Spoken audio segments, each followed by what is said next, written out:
Hey everyone, it's Mojaxx back in the DJ City UK lab. Today I have a quick review for you, and it will be quick because, to be quite honest, we've kind of seen this product before. It's the Mixars LTA. Let's get busy. So why do I say we've seen this before?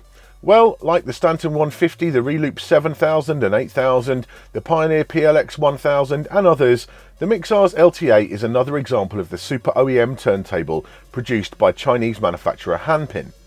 Basically, they have a template of a pro turntable with a high torque motor, fully adjustable tone arm, and then companies design their own deck around that.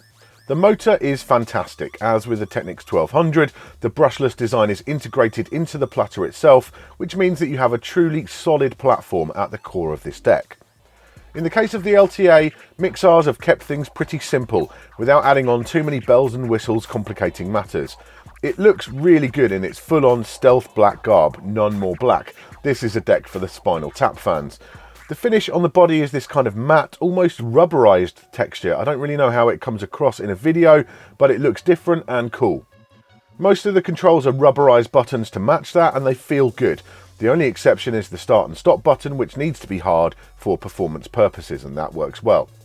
Mixars haven't plumped for the second start-stop button option that Hanpin have, and they've retained the 45 adapter hole instead, which will be a real bonus for dicer users. You have a straight tone arm, which is ideal for turntablism. This thing really sticks to the grooves like glue, even when playing 45s. My one complaint is that the anti-skate knob doesn't have any markings on it. Sure, most DJs will set it to 0 when they get the deck and they'll never touch it again, but if it gets knocked by mistake, you might not even notice until your tone arm starts acting a bit weird.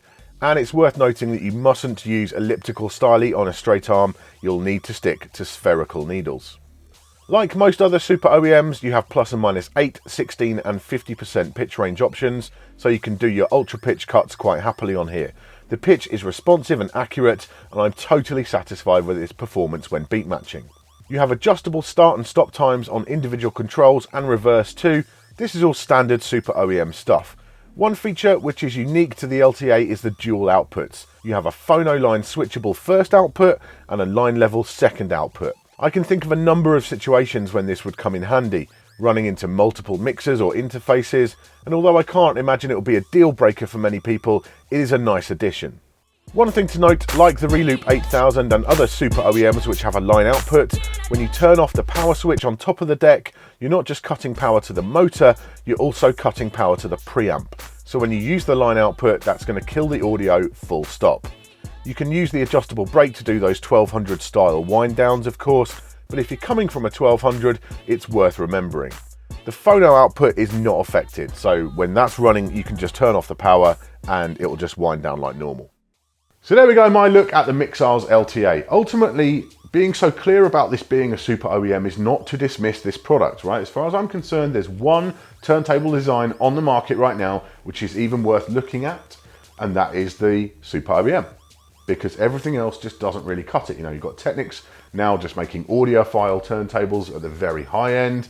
Anything below the super OEM really doesn't work for me as a DJ turntable. So this is the one, and it could be the Mixars, it could be the Reloop 7000, the Stanton 150, there's an Audio-Technica version. I've even got a pair of Citronic ones that I picked up really cheap. But they're all based on this fundamental, the great motor and the quality tone arm. And it is a good tone arm. It's not maybe quite as good as the Technics tone arm, but it's a good tone arm and it does the job. And these things are battle proven.